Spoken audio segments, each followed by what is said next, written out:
समीक्षा और मूल्यांकन करके देखें। उद्देश्य जिसमें गुरुदेव ने कहा मनुष्य में देवत्व का उदय, धरती पर स्वर्ग का अवतरण, वो उद्देश्य जिसमें गुरुदेव ने कहा कि मनुष्य का भावनात्मक नवनिर्माण, बाहर से बदलने की आवश्यकता नहीं, व्यक्ति को भीतर से बदलने की आवश्यकता है। वो उद्देश्य जिसमें गुरुदेव ने लिखा है वयम राष्ट्रे जागृयाम पुरोहिता, कि जो सो रहे हैं वो सोते रहें, पर जो जाग रहे हैं, जीवंत हैं, जागृत हैं, उनको समाज को नई दिशा दिखाने की आवश्यकता है। वो उद्देश्य जिसको गुरुदेव ने अखंड ज्योति के अंदर लिखा, संदेश नहीं मैं स्वर्ग लोक का लाई, इस भूतल को ही स्वर्ग बनाने आई। उस उद्देश्य की दृष्टि से यदि हम लोग आज हमारी यहाँ उपस्थिति का मूल्यांकन करें, उस उद्गम की दृष्टि से मूल्यांकन करें जहाँ पर गुरुदेव ने कहा कि सप्तऋषियों में से हर एक की एक एक परंपरा को लाकर इस आश्रम के अंदर प्रतिष्ठित किया गया। उस ऊर्जा की दृष्टि से मूल्यांकन करें जहाँ पर गुरुदेव की युगों युगों की तपस्या, उनकी 24 गायत्री महापुरुष चरण की तपस्या, उनकी सूक्ष्मीकरण की साधना की तपस्या, उनकी संजीवनी साधना, प्राण प्रत्यावर्तन की साधना की तपस्या, और इन सारी तपस्याओं के अतिरिक्त निरंतर क्रम में यहाँ होने वाला अनेकों साधकों का यज्ञ का, पूजा का, उपासना का, साधना का पुरुषार्थ, उस सब का अंश जो आकर के मिलता है, यदि उस दृष्टि से हम लोग अपने यहाँ उपस्थिति का एक मूल्यांकन करके देखें तो बड़ी सहजता के साथ अनुभव कर सकते हैं कि आज जिस जगह पर हम लोग आकर के उपस्थित हुए वहाँ पर हम लोग सही अर्थों में पहुँचे नहीं। यहाँ हम लोग आए नहीं हैं, बल्कि हम लोग बुलाए गए। हम लोग उस जगह पर बुलाए गए हैं जहाँ पर व्यक्ति के चिंतन को, चेतना को, व्यक्तित्व को बदल देने के सारे संसाधन विद्यमान हैं। एक ईश्वरीय योजना का अंग बन पाने का सौभाग्य हमको मिला है। रामकृष्ण परमहंस के समय की घटना आती है। बड़े प्रसिद्ध व्यक्तित्व थे, केशव चंद्र सेन नाम था। स्वामी रामकृष्ण परमहंस से मिलने के लिए गए। जब गए तो उस समय में ब्राह्म समाज के प्रमुख हुआ करते थे। भारत के प्रतिष्ठित व्यक्तित्वों में उनकी गणना थी। उनके साथ उनके अपने अनुचरों के रूप में, सहयोगियों के रूप में अनेकों लोग गए, और उनमें से एक नवयुवक था। बड़ी ही कठिन परिस्थितियों में था। बनियान फटी हुई थी, माँ जो है बीमार थी, पिताजी का देहावसान हो गया था, बहन ने आत्महत्या कर ली थी, भाई घर छोड़ के भाग गया था। नाम था नरेंद्र।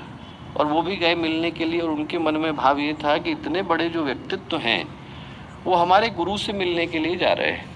यदि हमारे गुरु उनसे थोड़ा सिफारिश लगा देंगे तो शायद हमारी जॉब लग जाए। ईश्वर चंद्र विद्यासागर ने भी स्वामी विवेकानंद को अपने यहाँ जॉब नहीं दी थी। बहुत ही कठिन दारुण परिस्थितियाँ थी, घर में एक पैसा नहीं था, खाने को अनाज नहीं था। ऐसी परिस्थिति में गए, और जब उनके मन में भाव था कि शायद थोड़ी सिफारिश लग जाए, जॉब लग जाए, स्वामी रामकृष्ण परमहंस ने केशव चंद्र सेन को ऊपर बैठाया, नीचे जाके जमीन पर नरेंद्र के साथ बैठ गए। लोगों को लगा कि पहचान नहीं पाए। उन्होंने कहा कि साहब अध्यक्ष वहाँ पर बैठे, इशारा किया कि अध्यक्ष कुर्सी के ऊपर बैठे। स्वामी रामकृष्ण परमहंस ने कहा कि उधर दीपक जल रहा है, यहाँ पर सूरज उगने वाला है। बोले मैं सूरज के पास आकर के बैठा। केशव चंद्र सेन को भरोसा नहीं हुआ, उनको लगा कि शायद यूं ही कह रहे होंगे। तो उन्होंने कहा कि नहीं केशव, एक बात बता कि जो तू कर रहा है वो करने के लिए भगवान का आदेश हुआ है। बोले नहीं हुआ। बोले फिर चलेगा नहीं? चलता वही है जिसके ऊपर भगवान का आदेश होता है। बोले ये वाला चलेगा। विवेकानंद की ओर इशारा किया। और जिस दिन की ये घटना है उस दिन केशव चंद्र सेन को पूरा भारत जानता था। जब किंग जॉर्ज आए तो अपनी ओर से मिलने 2 ही 3 लोगों से गए, उनमें से एक केशव चंद्र सेन थे। आज उनका नाम बताने के लिए मेहनत करनी पड़ती है, और स्वामी विवेकानंद को पूरी दुनिया जानती है। चलता वही है जिसके ऊपर ईश्वर का हाथ होता है।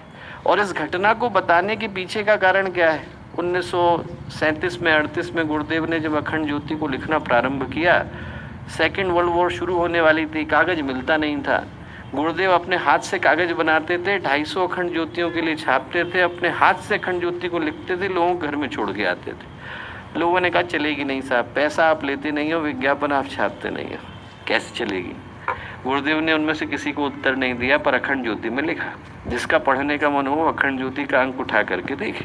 उसमें गुरुदेव ने क्या लिखा? इंसान की जलाई हुई हो तो कल को बुझ जाए, भगवान की जलाई हुई होगी तो अखंड जलेगी। और अखंड जल रही। जो अखंड ज्योति का उद्देश्य है कि उसका जो प्रकाश है वो सिर्फ वो प्रकाश नहीं है जो दीपक प्रदान करता है। प्रकाश वो है जो मनुष्य के अंतःकरण को झकझोरने का काम करता है। जिस समय में हम लोग उपस्थित हैं, आज इंसान की यदि हम जिंदगी का मूल्यांकन करके देखें तो हमें देखने को क्या मिलता है? भटके बीमार इंसान देखने को मिलते हैं, टूटते बिखरते परिवार देखने को मिलते हैं, स्वार्थी निकृष्ट समाज देखने को मिलता है। व्यक्ति के जीवन की दिशा, चिंतन बुरी तरह से बदल गए। आदमी तनाव के कारण, उद्विग्नता के कारण, दुर्विचारों के कारण, दुर्भावनाओं के कारण अपने ही मन के अंदर तो महाभारत जमा करके बैठा है, उसे किसी और जगह पर जाने की आवश्यकता नहीं। इंसान का जीवन इतनी ज़्यादा कष्टों से भरा हुआ है, इतनी ज़्यादा तकलीफ़ों, परेशानियों और जीवन के उद्देश्य से विहीन होकर के बैठा है कि उसको पता ही नहीं कि मुझे जाना कहाँ है, करना क्या है, मिला क्यों था जीवन, इसके साथ मुझे क्या करने की आवश्यकता है। उद्देश्य से विहीन, दिशा से विहीन, भावनाओं से विहीन, संकल्प से विहीन, संवेदना से विहीन। इस तरह के मनुष्यों से आप किस तरह की मानवता की आशा कर सकते हैं? सोचने की आवश्यकता है कि हम आगे वाले पीढ़ी के हाथ में, जो हमारे बाद की पीढ़ी, उसके हाथ में हम लोग छोड़ के क्या जा रहे हैं? जिंदगी को हमने एक रेस बना दिया। व्यक्ति को क्या मिलता है महत्वपूर्ण नहीं है, दूसरों की तुलना में क्या मिलता है ज़्यादा महत्वपूर्ण है। आपके पास घर है इतना काफ़ी नहीं है, दूसरों से बड़ा है कि नहीं। आपके पास पैसा है इतना काफ़ी नहीं है, दूसरों से ज़्यादा है कि नहीं। आपके पास नौकरी है इतना काफ़ी नहीं है, दूसरों से बढ़िया है कि नहीं।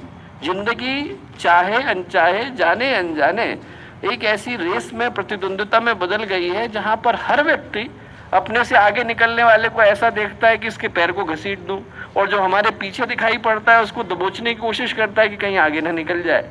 जिंदगी एक अजीब सी दौड़ में बदल गई और मिलता किसी को कुछ नहीं। हर व्यक्ति चाहता है कि मुझको मिलने वाला है, मुझको मिलने वाला है, पद मिल जाए, प्रतिष्ठा मिल जाए, पैसा मिल जाए, तो एक न एक दिन तो जाते ही हैं। ऐसा कोई है ही नहीं जो यहाँ पर आया और हमेशा के लिए उस पद प्रतिष्ठा को लेकर के बैठ गया। चाहे हम कितना भी आगे निकल जाए, हमसे आगे कोई ना कोई तो खड़ा ही है।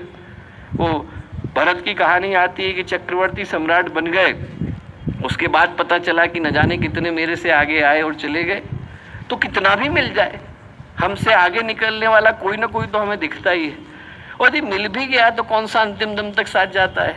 सिकंदर भी जब गया तो उसने अपने सेनापति को बुला करके यही तो कहा कि जब मैं जाऊं तो मेरी मुट्ठी खोल देना।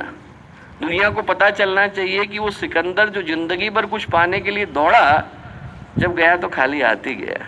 लेकर के तो सिकंदर भी नहीं गया, लेकर के तो कोई जाता नहीं, पर हर व्यक्ति इतनी जोर से तड़पड़ाता नजर आता है कि उसी के हाथ में सारी दुनिया आने वाली है। और यदि मिल भी गई, अंत तक कोई लेकर के बैठ भी गया, तो कौन सा मौत में डिस्काउंट मिल जाता है?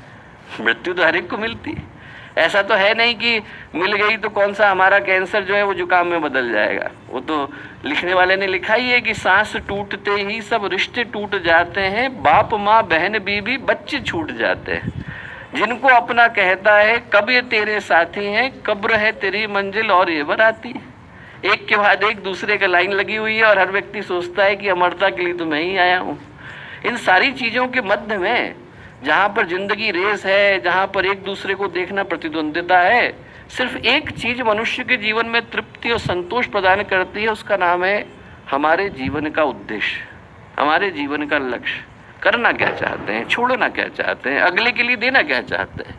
और गुरुदेव ने जो गायत्री परिवार का उद्देश्य रखा वो वहीं पर रखा। सादा जीवन उच्च विचार का क्या अर्थ है, मनुष्य के भावनात्मक नवनिर्माण का उद्देश्य क्या है? यही है कि सब कुछ पा जाने के बाद भी यदि व्यक्ति को व्यक्तित्व तो नहीं मिला तो जो मिला वो व्यर्थ ही है। कहते हैं कि चंगेज खां आया, लोगों ने कहा कि साहब यहाँ आप सबको डरा सकते हो, संतों को नहीं डरा सकते। उसने संतों को बुलाया, तलवार निकाली, संतों की सामने एक बेगुनाह की गर्दन पे रख दी। बोले मैं इसकी गर्दन काटूंगा। संतों ने कहा क्यों काटेगा भाई, बेगुनाह को छोड़ दे।